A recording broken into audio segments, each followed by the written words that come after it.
Hello, good morning. Napakaaga natin. 5:28 ng umaga pa. Wala pa nga akong hilamos mga tiyayin, pero umalis na ako sa kwarto. Dito ako sa terrace. Dahil gusto kong pagmasdan ang sikat ng araw. So ngayon, upo muna tayo dito, no? Ipakita ko sa inyo kung anong peace ang mayroon tayo sa kalangitan. Nagbubugang liwayway na. So maaga tayo dahil tayo, na-disturb din yung ating mga pag-iisip sa mga panahon ngayon, sa mga panahon ito dahil sa mga pangyayari. At ang lahat ay na lang natin, ipanalangin natin sa may kapal na malutas ang lahat ng mga problemang kinakaharap ng ating Pilipinas, ating bansang Pilipinas.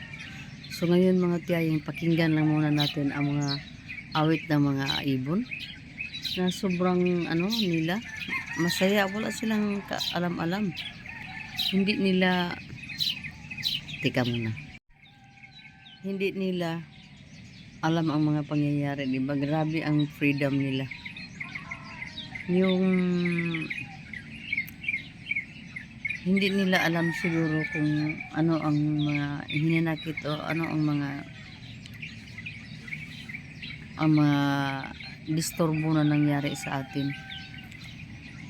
So sana tayo ay gaya din sa kanila na magkaroon din ng malakas ang freedom. So umpisa natin ang ating morning ngayon mga tiyayeng sa pagpasalamat sa Diyos na ginising tayo ng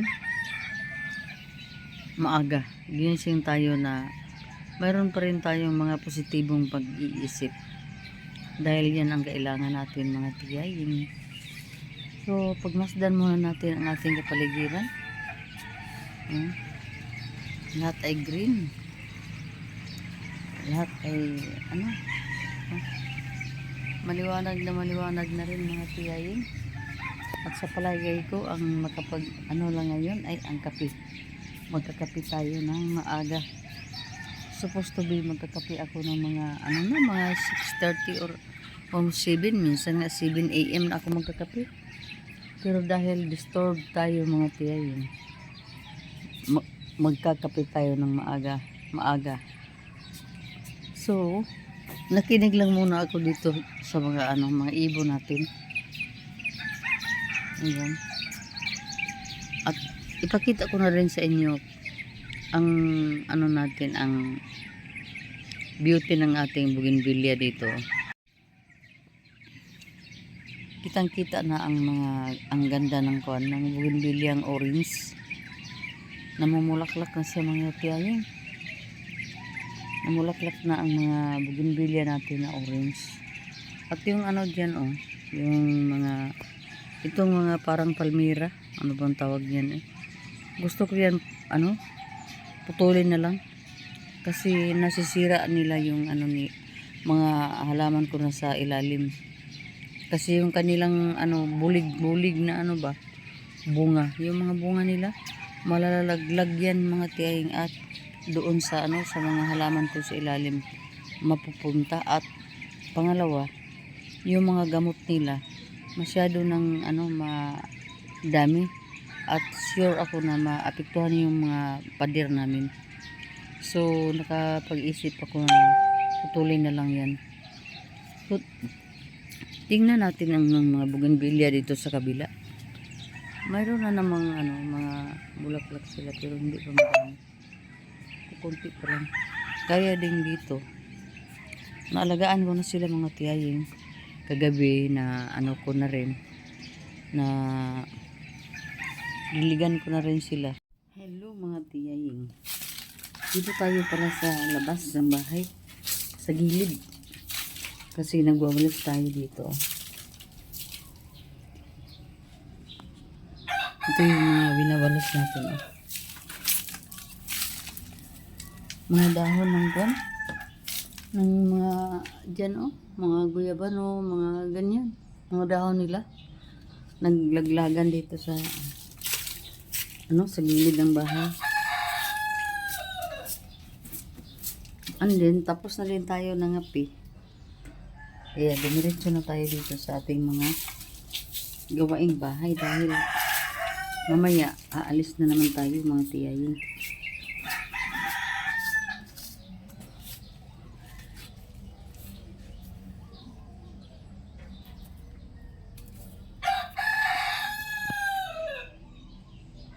Ayan o. Diyan tayo galing nagwawalis hanggang dito. Hello, good morning. Ayan, nakabihis na tayo ha. As usual, ang ating mga labahin ay nandiyan pa rin. At tayo ay naka-antirapa. Kasi sobrang init ang panahon mga tiyayin. Ayan, okay, pakita ko sa inyo kung nagsabi ako ng totoo. Ayan. Grabe ang init oh. So, yan ang dahilan bakit ako nagsasunglass. Ako sana ay wala nang kwan ba. Hindi na bagay sa akin na ang mag-sunglass dahil naka-lens ako palagi mga tiyaying dahil yung mata natin, hindi tayo maka-read ng natin, mga messages natin pag ganun palagi, hindi tayo kung hindi tayo gamit ng antipara. Sa kadahilanan, ako'y palagi talaga nagsuot ng antipara para kung sakali mayroon tayong titingnan or basahin or mabilis lang natin siyang ma-open dahil naka-antipara. Pero sa ngayon, dahil sobrang init talaga ang panahon, minamabuti ko na munang mag-antipara hanggang doon, hanggang makaakyat tayo sa motorila kasi ang hirap kung mga tiyahing medyo yung mata natin sa init, yung pawisan tayo ng sobra. So yun ang dahilan mga tiyay bakit tinry ko na naman ngayon na baka sakali ba na kakayanin natin ang init. So bunutin ko muna itong natin. Okay. Dahil nandito lang sa natin sa bag at ang daming laman ng bag. Uy. Tika. Meron tayong payong dito. Mayroon tayong mayroon tayong isang phone dahil meron tayong mayroon akong iPhone na hindi ko palagi yan ginagamit. At gamitin lang natin yan pag pag malubat na itong natin phone na palaging ginagamit. So nahirapan tayo, nahirapan na at nagkalisod-lisod. Ay naku mga tiyay, ganyan na basta gore. Hindi na masyado maganda ang mga performance kasi alam mo naman na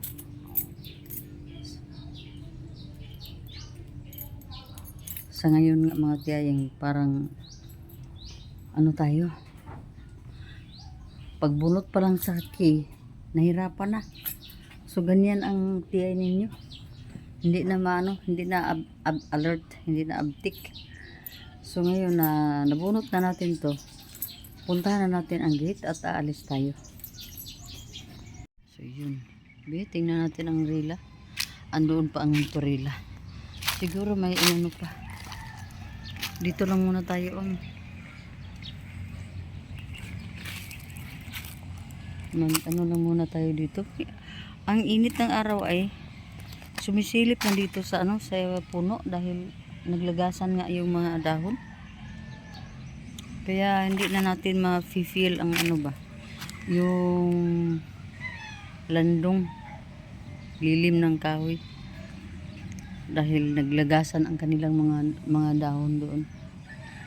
So saan ba punta yung rila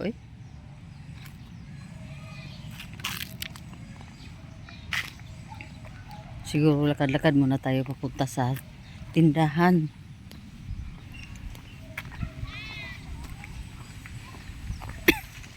Yan oh. Yan ang terminal ng Tiyay. Parang mga nag-anuhan, nag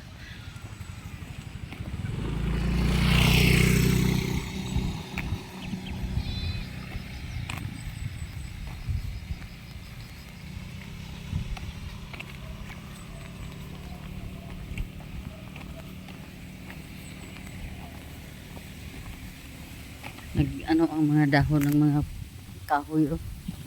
Nagsayawan.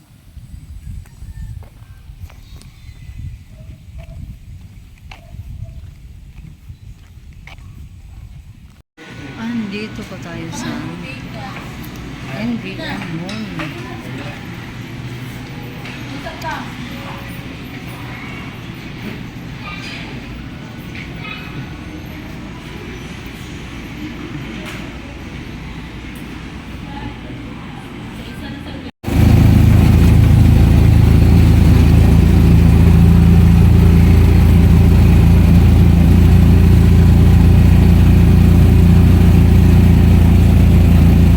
Uwi na tayo dito. Kabababa lang natin sa Rila at ang init ay sobra. So medyo pahinga ng kunti para makahunat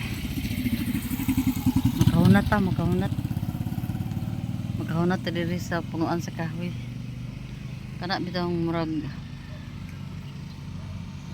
makaginhawa sa ka aya pa kamo saka dito oh. Kay atubang kaing ang init. Hello mga Tiyay. Hindi pa tayo nagtanggal sa ating sunglass kasi nabisi tayo ng ilang seconds lang. At atin po nang i-check itong ating mga laundry dito kung tuyo na. Tuyo na pala. So mamaya ano natin yan. Ilipitin na natin yan mga Tiyay. So dahil sobrang nakakaantok talaga doon sa sentro sa Valencia, nakapagpasya na akong uwi na lang dito mga Tiyay. At mag-relax ng ilang ng saglit lang. Kasi hindi naman ako taong mahilig matulog sa araw.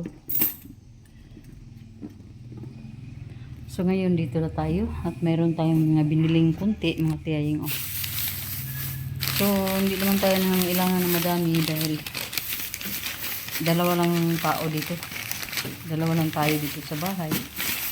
So mayroong agray. Ito na lagi. Ano na. Nakuha na itong mga tinapay natin. Yan oh.